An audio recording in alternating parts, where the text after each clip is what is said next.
Hello and welcome to Chillers and Thrillers, the Christmas special. It's that time of year again and our second Christmas special as well. One of the podcast listeners, Eddie, wrote to me a while ago about the Victorian tradition of telling ghost stories during Christmas. The Victorians in the 1800s used to love to sit around a fire and tell one another terrifying ghost stories, and even would send each other rather morbid Christmas cards.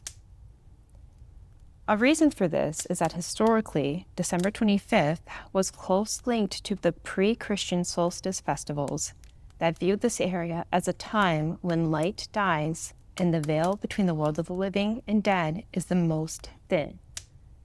So before Halloween was popular, the Victorians had their own way of honoring spirits. British travel writer Jerome K. Jerome wrote, "Nothing satisfies us on Christmas Eve but to hear each other tell authentic anecdotes about specters." I hope this episode can serve as a gathering around the fireplace for all my listeners. And I would also like to thank listener Nikki for suggesting this episode center around spooky winter stories and Christmas set stories as well. I found it interesting that in my research for this episode, there was a variety of stories of many people of different ages and locations who sincerely believed they witnessed Santa Claus. These witnesses include detailed descriptions of what they saw. And if you know the history of Santa Claus, it may not be too hard to believe. Outside of being a pop culture icon, Santa Claus was originally Nicholas of Bari, an early Christian bishop of Greek descent. In Catholicism, he's considered the patron saint of sailors, travelers, toy makers, and of course, children. He became known for his sacred gift-giving among his community. And if you know anything about Catholicism, you'll understand that the saints may at times visit people. So it's not surprised St. Nicholas may have visited some children during the holy holiday.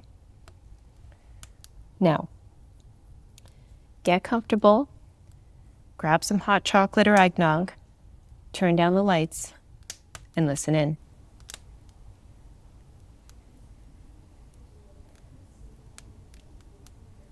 Christmas 1980, submitted by user balonart.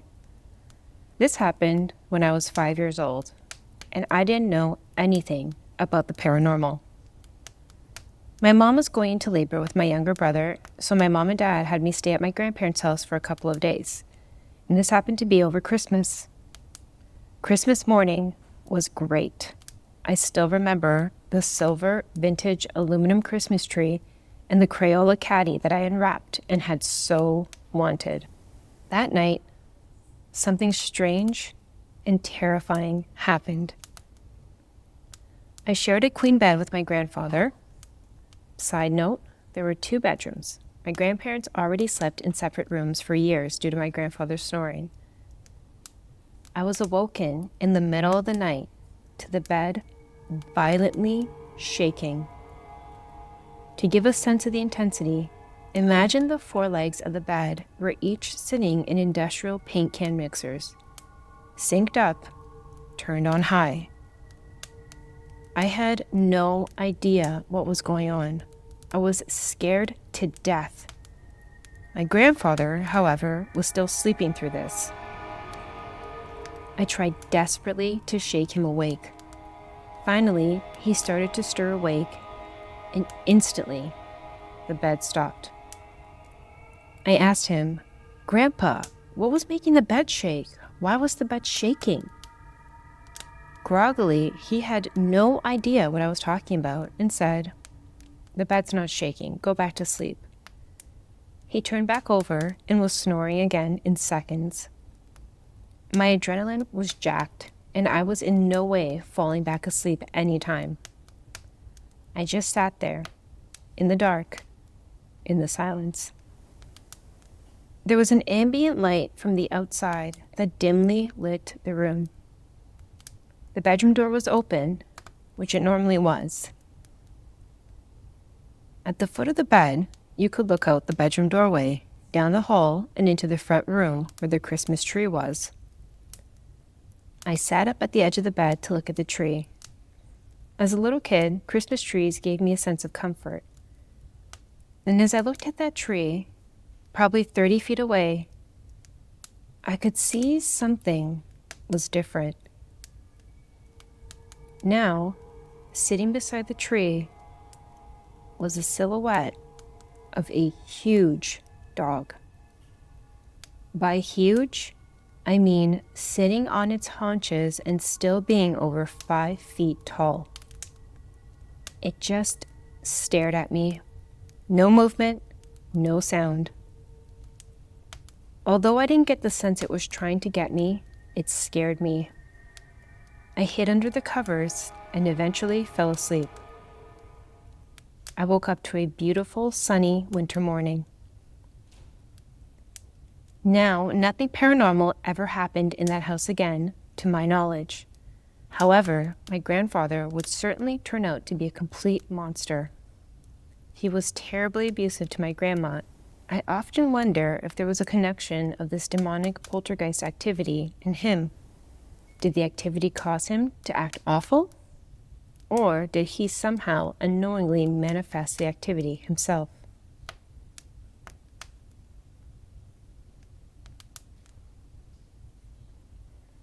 Black-eyed children, submitted by Anonymous. This happened while I was visiting family for Christmas. Before I describe what happened, I've never been a serious believer in anything paranormal. Despite this, what happened that night still left me a little spooked, and the family members who were there have been talking about it since. It was Christmas Eve. My parents and siblings were staying with my extended family at my grandparents' house. My grandparents live in a small town in a rural area, and since it was the night of Christmas Eve, nobody was out. We didn't have anything to do, so my grandma, dad, and my siblings went out to look at the Christmas lights. We had a good time, and after a while decided to head home. At one point, we were driving down a street in a residential area and saw a child walking across the road. My grandma did not see the child and may have even hid it if my dad had not told her to stop. There were a few things that were strange about this child. The first thing is that it didn't seem to react to getting so close to the car and almost being injured. It continued across the street unfazed, as if nothing had happened. It was also strange that this kid, who was probably between 7 and 10 years old, would be outside and alone on Christmas Eve. I was confused as to why my grandma didn't react to the child, and when I asked her, she said she didn't see it. Keep in mind, my grandma is not that old, being only in her 60s, so she should have been able to see it well enough to react. Her vision is not at all bad, which makes this whole event that much more unusual. From what I saw, the child was a boy and was wearing green Christmas pajamas and had long brown hair. My sister said it was a girl, but could not agree on the color of the clothes she wore. And my dad said it was a boy, wearing a coat and a stocking cap. I would usually forget these differences in the description of the child if it weren't for the detail my dad would bring up later. A couple of days after this event, my dad and I were discussing what happened and seemed bothered by it. He said that the child had completely black eyes. I was skeptical, but my dad is usually pretty relaxed and he seemed genuinely concerned, so I listened to him. He insisted that the child had completely black eyes. And several days later, nobody in my family, including myself, had any idea what happened that night. And I've been wondering about the experience since it happened. Maybe I'm just making something out of nothing, but regardless, what happened that night was definitely strange.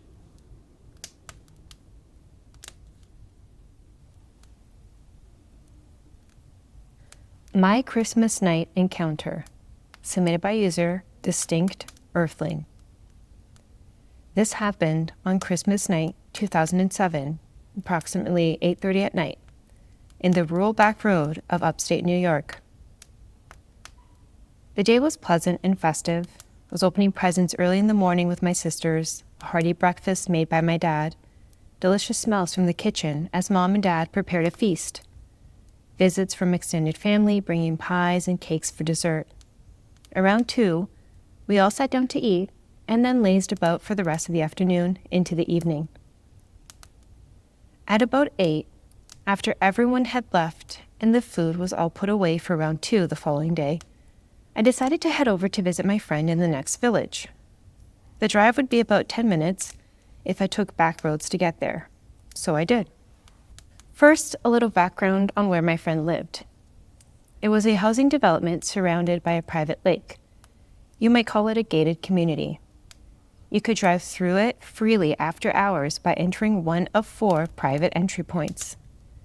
Since the community was built around a lake, the road surrounding it went in a spiral sort of shape. The houses were sparsely positioned on the outermost part of the spiral road, closest to the 4 private entry points. As you drove in further, there were a lot more houses positioned closer together, closer to the lake. My friend lived on the outer edge of this development, so once I reached the entry point, it would only take me another few minutes until I reached his house. His house, along with all the others, were far enough apart that you couldn't see them from the road as you drove by. There were either woods all around with long drives, or open fields with long drives. You could see porch lights on in the distance, but that was about it. As I entered into the development, the speed limit dropped from 30 down to 20. There were no streetlights in the development, and for some reason, I never put my high beams on. I couldn't go any faster than the speed limit because there were speed bumps in place every 30 feet or so. It was a mild night. I remember having my driver's side window down slightly, taking in some fresh air. I remember driving in silence, which was unusual for me. I normally listen to music when driving. I must have been enjoying the quietness after the commotion of the day. I reached a section of road that had barren fields on either side and woods set back. As I drove, I noticed what looked like someone walking up ahead on the opposite side of the road, coming in my direction. Mind you, I was still going about 20 miles per hour the whole time, so it was probably less than a minute by the time the walker came into clear view. I got a quick scan of it from my windshield before my car, and it were exactly parallel. And this is what I saw. It was not a person. It stood on 2 long legs with long arms hanging down from its shoulders. It was strong-looking, lean, muscular, but not beefy in stature. It looked thin at the same time. It stood at least 7 feet tall. It was light-colored. I'm not sure if it was white, tan, yellow, or grayish. It didn't appear to have fur, but there was some texture to the skin. It wasn't smooth. There appeared to be something coming down off its back. I didn't know what this was. All I can recall about its face is the small features it had, but the mouth and jaw were notably large. And it had pointed things atop its head, 2 going straight upwards, with something mingled between. That's what I got from a quick scan and from my observation of it as it neared my car and my car neared it. As my car became parallel to it, within a split second, I went from looking out my windshield to looking at it from my driver's side window. In that moment, its face quickly peered down at me, and all I can remember was the mouth opened wide. Out came a remarkable scream that I'll never forget. It gives me chills just thinking about it. It consisted of a high-pitched, shrill shriek enveloped by a deep, guttural growl. Both sounds happened simultaneously in that scream.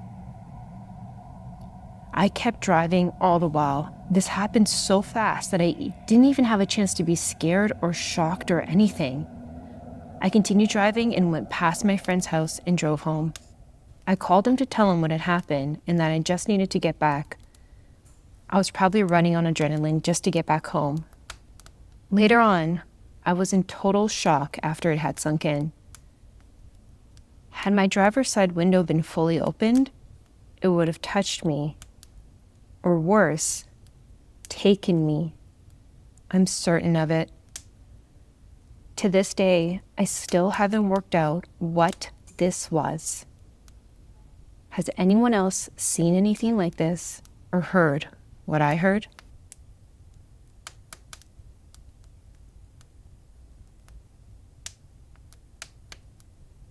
Backyard Cabana, submitted by Anonymous. 17 years ago, I found myself in rehab for alcoholism. The experience was positive, and I've remained sober ever since.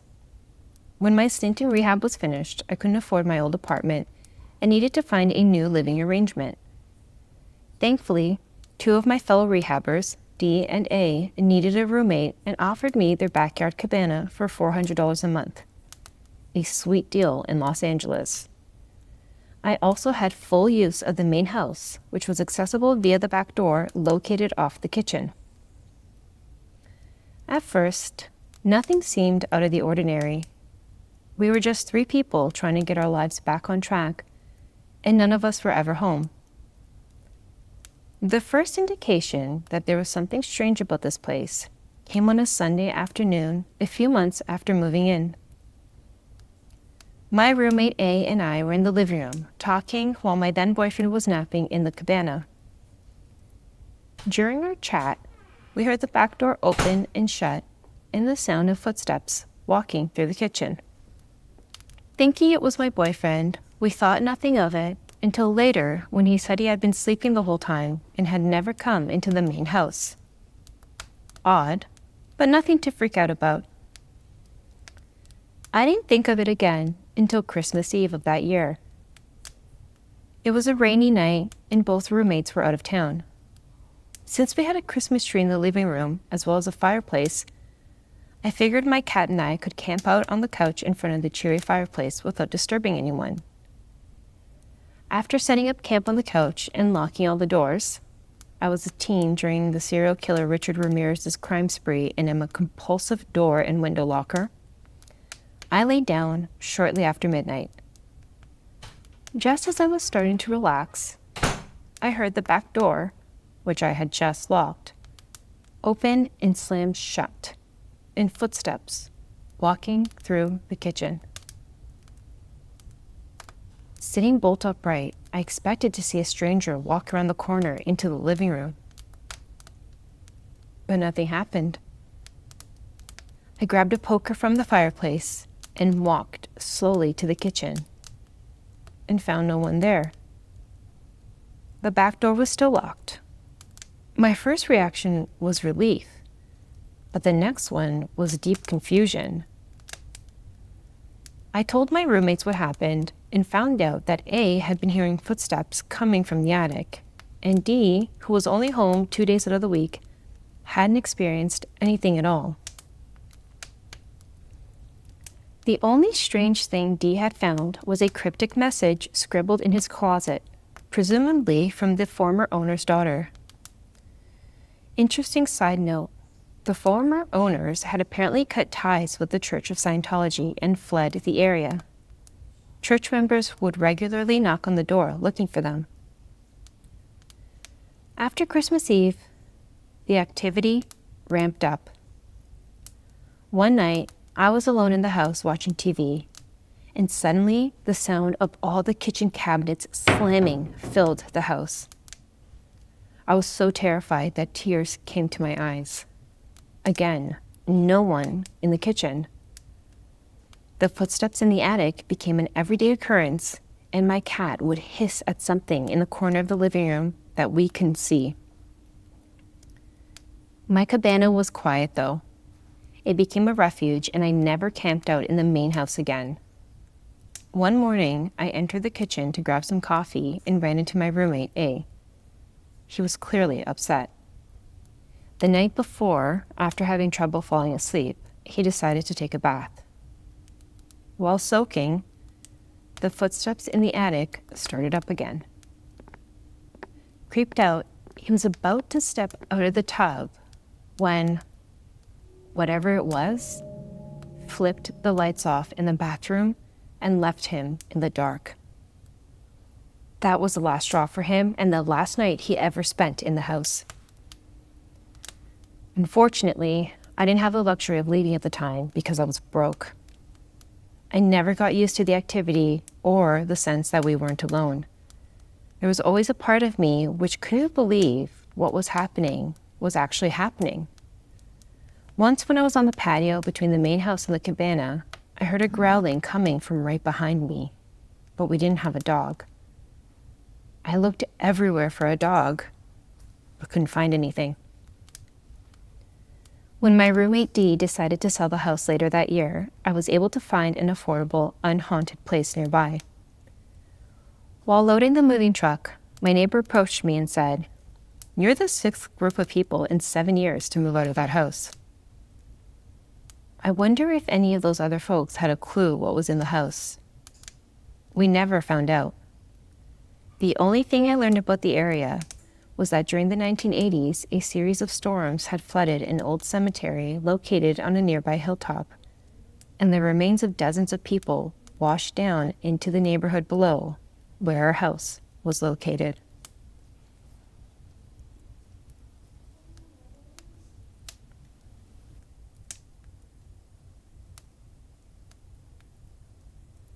A Haunted Christmas Eve, submitted by Anonymous. 10 years ago, I had eaten a lot of Burger King on the 4-hour journey to my grandparents' house. When we arrived to see my Nan, it was Christmas Eve, and, as I still do now when I get excited or happy, I jumped around the house, which, combined with the Burger King lunch, unfortunately made me feel really queasy. This Christmas was sadder than usual, as my grandpa had passed earlier in the year from Alzheimer's disease, but my family was determined to lift my Nan's mood with a fun and loving Christmas. I decided to sleep off the self-inflicted nausea while my family took my Nan to a local fish and chip restaurant, leaving me on my own in the bungalow my Nan and Grandpa built themselves. I was woken up by the sound of loud music. It was a Nat King Cole song, which is my Nan's favorite artist. Being sleepy and not thinking straight, I asked my grandpa to switch it off. Immediately, the music stopped. This made me wake up properly, as of course my grandpa had passed away. Tentatively, with my heart racing, I left the bedroom and shouted to see if the rest of the family had got home. But they hadn't. I was still alone. I went into the living room and saw that my grandpa's stereo system, he loved technology, had a Nat King Cole CD inside. So I unplugged the stereo and went back to sleep. It wasn't long after falling into an uneasy sleep that the Nat King Cole music blared out even louder. It was so loud, it was reverberating around the bungalow, and I started to cry, feeling freaked out. I yelled, "Grandpa, please turn it off. I don't feel well."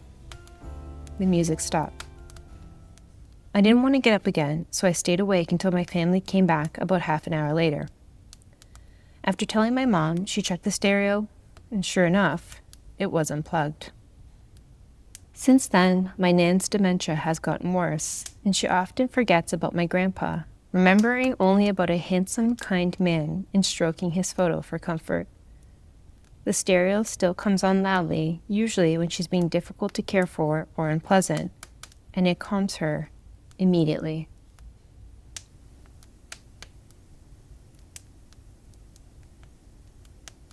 Christmas Stalking, submitted by user OKDimension4707.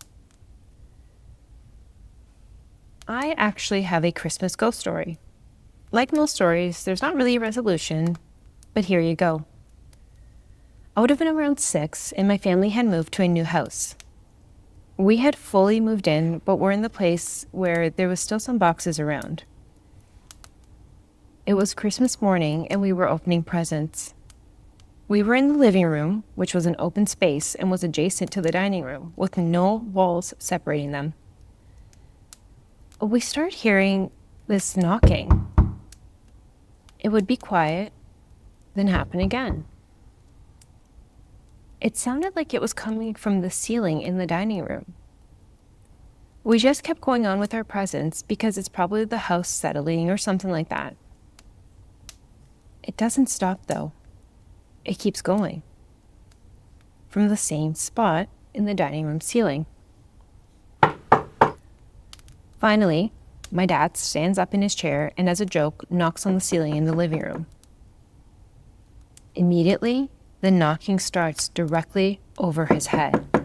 This deliberate knock, knock, knock. Again, the living room and the dining room are adjacent to each other. There's no way anything can move that quickly from one room to another, and certainly not silently. Dad knocks again, and the knocking answers back.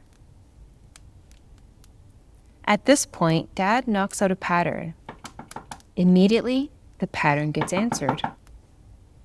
Dad does a different pattern. It answers right back. At this point, Dad gets down off his chair and goes straight into the attic. He and my mom look up there and it's empty. Again, we were just settling into this place, so it's not like there were tons of boxes up there to hide behind. There's nothing there. More than that, the attic was just rafters and pink insulation, so there's not even a way for someone to have knocked on the ceiling from above. And of course, with it just being rafters, it just reinforces the fact that it's impossible that anyone could have moved from the dining room to directly over our heads so quickly and silently. But again, and I can't stress this enough, the attic was empty. No one was up there. There was nowhere to hide. There were no crawl spaces. It was an empty attic. Mom and Dad come down, and my younger siblings and I think this is just the funniest thing. My dad sits back down and says, "We're going to ignore the knocking now. Let's get back to presents." So we keep opening presents while the knocking occasionally sounds off. But we kept ignoring it, and it slowed down and eventually stopped. Nothing like that ever happened again in that house. To this day, none of us know what the knocking was or have possible explanation. We all remember it in the same way. When I told my wife about it, she assumed that maybe I was remembering it in a more dramatic way than it happened. After all, I was 6 at the time. She ended up asking my mom in a casual way, "Oh, Dimension told me about that one weird Christmas with the knocking. What happened with that?" And my mom proceeded to tell her the exact same story. We all had the same experience, and none of us have a clue what it could have been.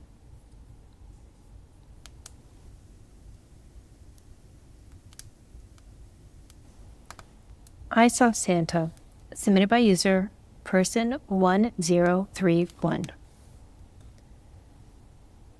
So this was sound made up, or like I imagined the story. But this happened to me when I was 17 or 18 years old, and I still remember all of it clearly. It was early Christmas morning between 2 a.m. and 4 a.m. in 1996. I was 6 or 7 years old. I always had trouble sleeping the night before Christmas, as I couldn't wait until the morning to open my presents. And because here in Australia, Christmas is during the summer, so the nights are always quite hot.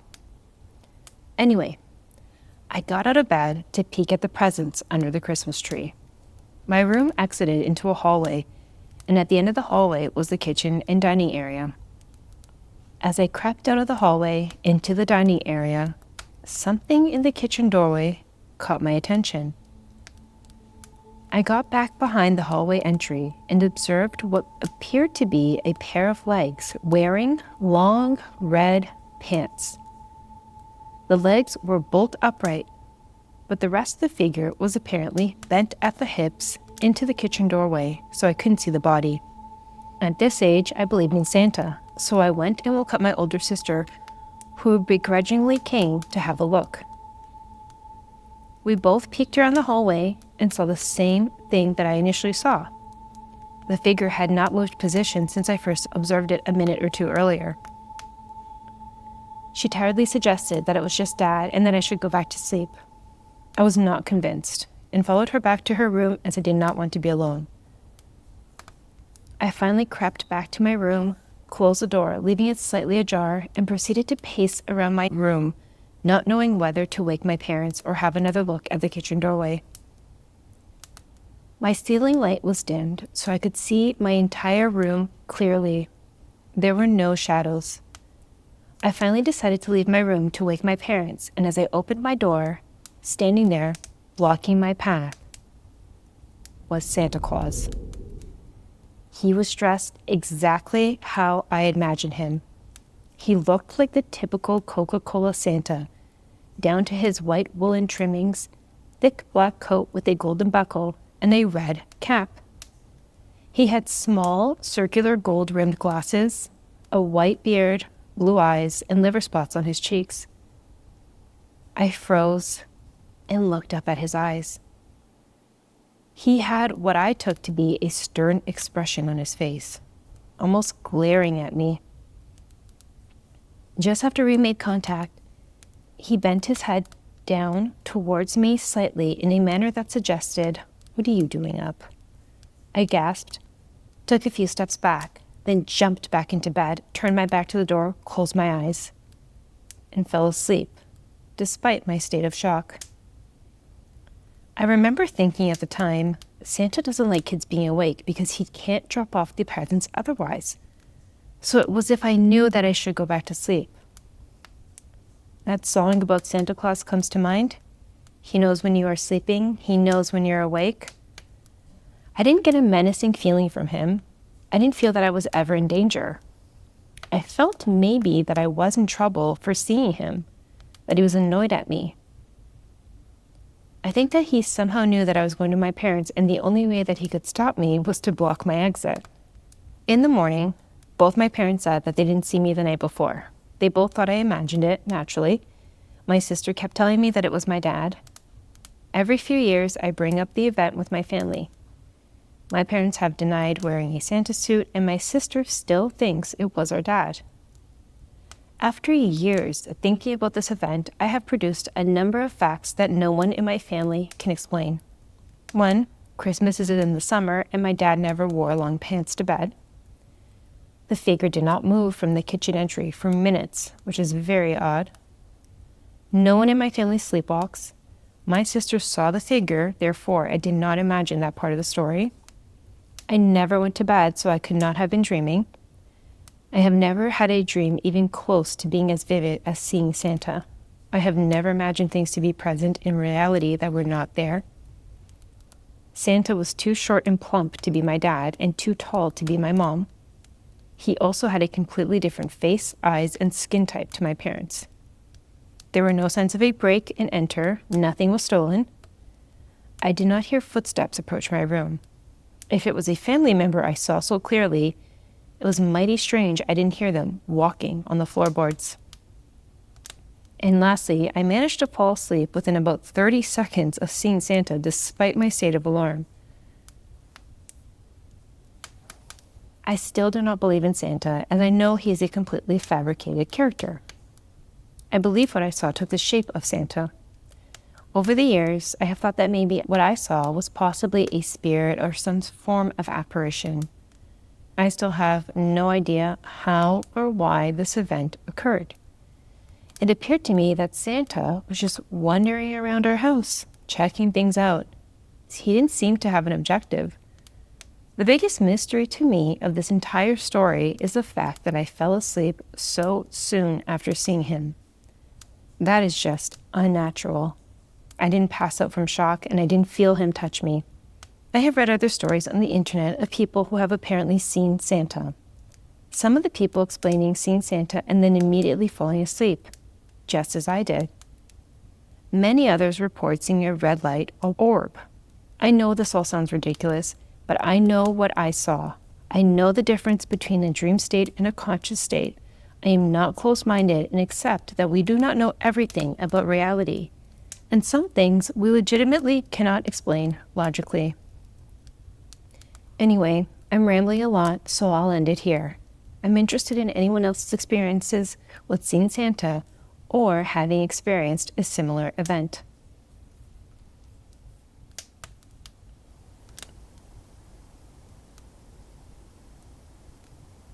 The Black Cat, submitted by user KnivesOut21.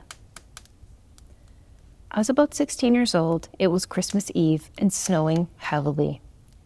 My parents and myself were sitting in the living room with the Christmas tree lights on, having eggnog and opening up stocking gifts as was our tradition.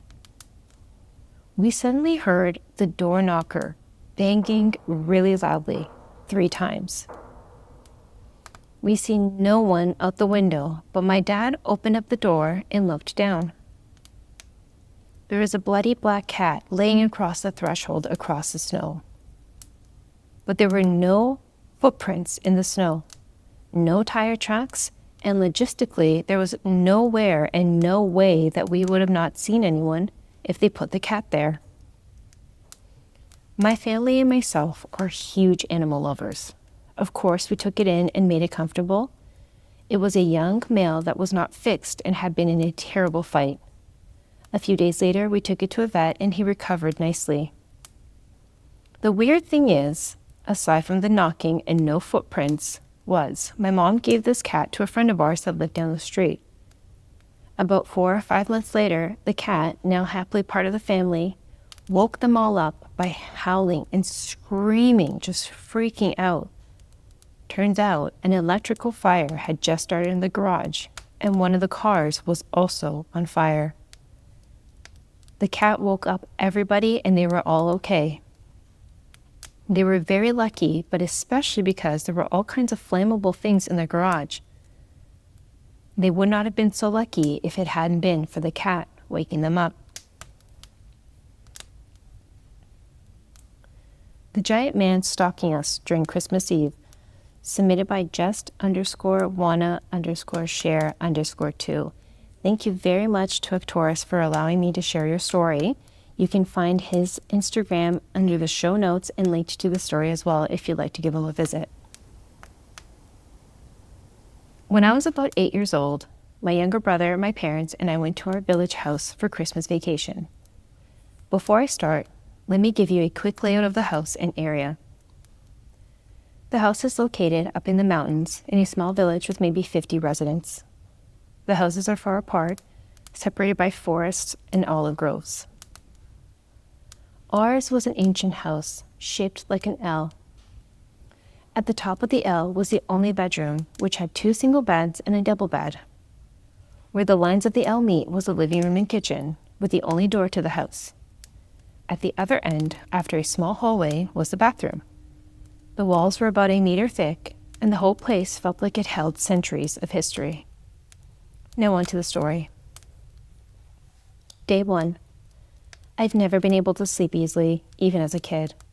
I toss and turn until dawn, unable to settle. That night, after lying awake for about an hour or 2, I heard the window above my head creak from the cold. To pass time, I stood on the bed and stared out the snowy landscape, making up little daydreams to entertain myself. As I stood there, I noticed something. It looked like a person, but not quite. It was about 300 feet away, standing next to an olive tree. It was massive, about 8 feet tall, and its proportions were all wrong. It didn't move for over an hour as I watched. In the morning, I told my dad what I saw. He said it was probably just some cloth tied to a tree to mark the edge of our land. To prove this, he took me to the spot, but when we got there, there was nothing. No cloth, no footprints, no markings in the snow. My dad said it must have been a trick of the eye, but I wasn't so sure. Day 2. The day passed as usual.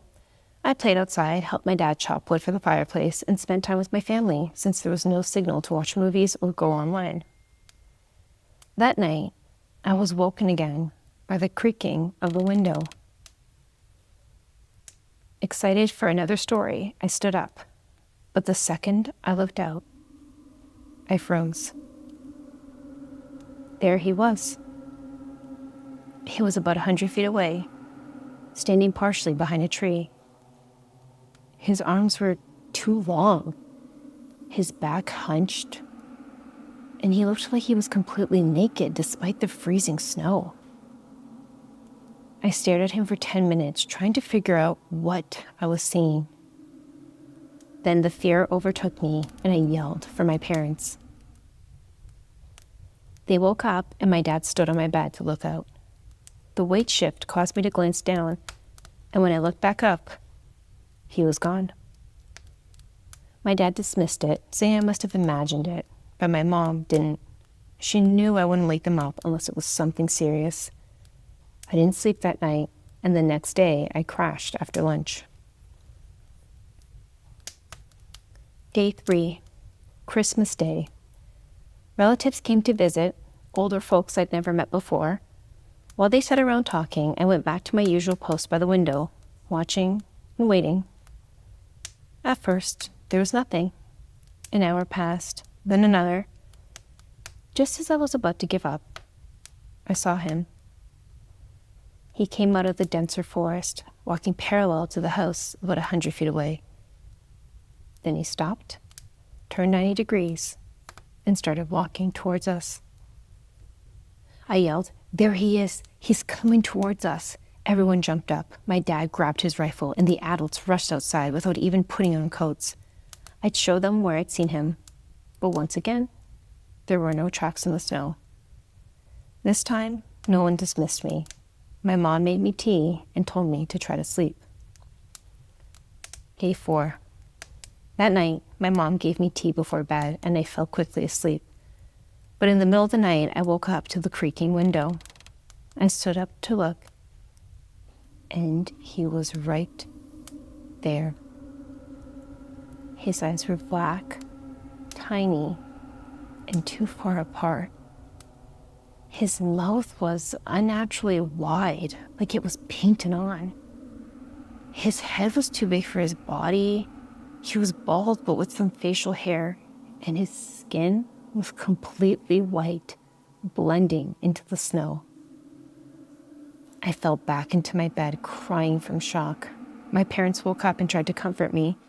My mom gave me more tea, and I eventually calmed down. Later, I got up to use the bathroom. The hallway to the bathroom had a glass door, and as I reached for the doorknob, he was right there. His shoulders touched the ceiling, and he stood frozen, staring down at me with that same expressionless face.